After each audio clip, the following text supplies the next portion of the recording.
Le défi démographique, il est évident et il était connu, hein, je dois dire, puisque en effet, nous vivons de plus en plus longtemps et c'est une bonne chose. Je pense que tout le monde peut en être satisfait. Le problème, c'est que à partir du moment où nous vivons plus longtemps, et c'est surtout aujourd'hui, ça concerne surtout les femmes, c'est pour ça qu'on retrouve beaucoup de femmes dans les EHPAD.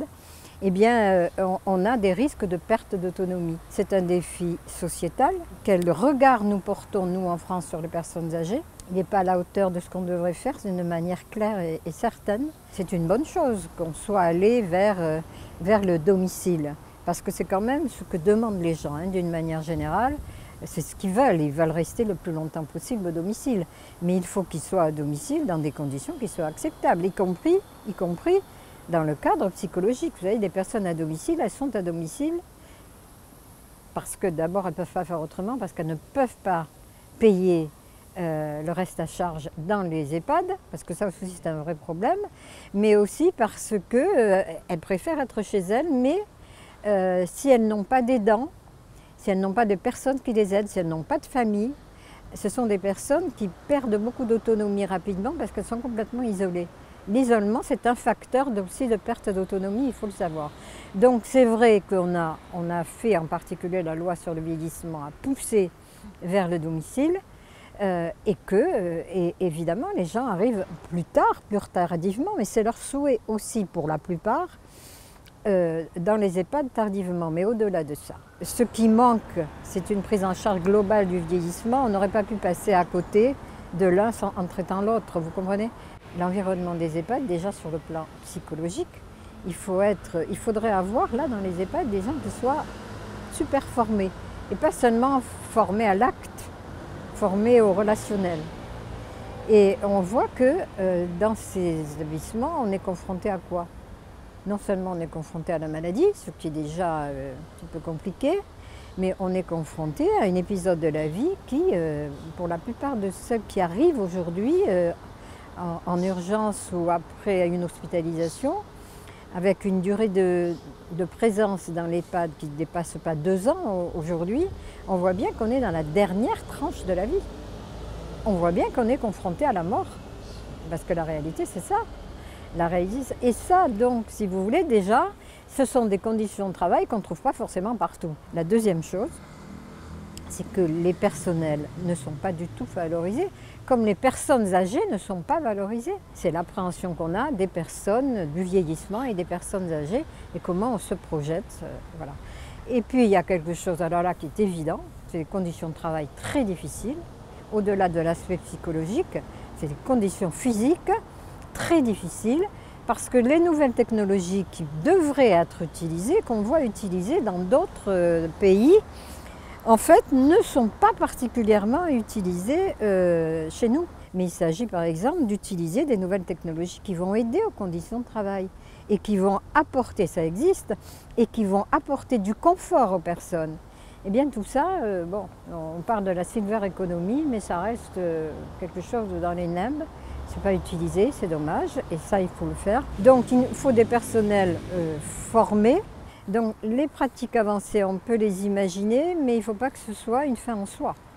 Là, dans les EHPAD, ce n'est pas des pratiques avancées, c'est en fait tout simplement des glissements de tâches qui s'adaptent à la pénurie. C'est ça le problème des glissements de tâches. Après, il faut réfléchir aussi, est-ce que les formations aujourd'hui sont adaptés réellement à ce qu'on demande, à ce qui est demandé. Vous savez, ça c'est le problème entre l'éducation nationale, puisque c'est l'éducation nationale quand même qui décide de ce point de vue-là, puis la réalité de l'exercice. Alors les régions devraient prendre cette compétence, à mon avis, d'une manière un peu plus dynamique. Et là, elles auraient vraiment un terrain d'action et d'intervention, y compris pour motiver les aides-soignantes, par exemple, à venir. Et donc là, oui, il faut une filière gérontologique, mais elle ne doit pas être simplement à destination du secteur public. La filière gérontologique, elle doit intervenir, elle doit aider, elle doit former y compris les personnels qui sont ailleurs que dans le secteur public. C'est une filière. Par exemple, quand il y a des filières gérontologiques, il faut absolument que le privé et le public puissent bénéficier de l'ensemble de la filière, et en particulier dans l'utilisation des nouvelles technologies. Donc, et le public et le privé doivent pouvoir trouver un intérêt général qui ne soit pas l'intérêt de chacun.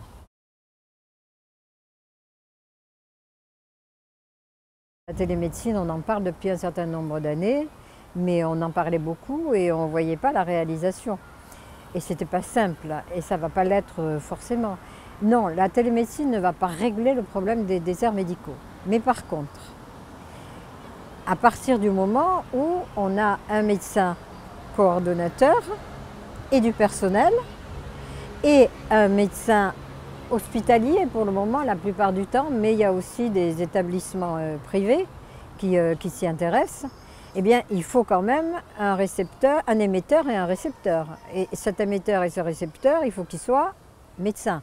Ça peut être une équipe paramédicale, mais à un moment donné, le médecin est indispensable. Donc ça ne veut pas dire qu'on aura moins de personnel, qu'on fera des économies de personnel avec la télémédecine. J'ai vu des expérimentations de télémédecine et j'ai vu quels bénéfices ça pouvait apporter.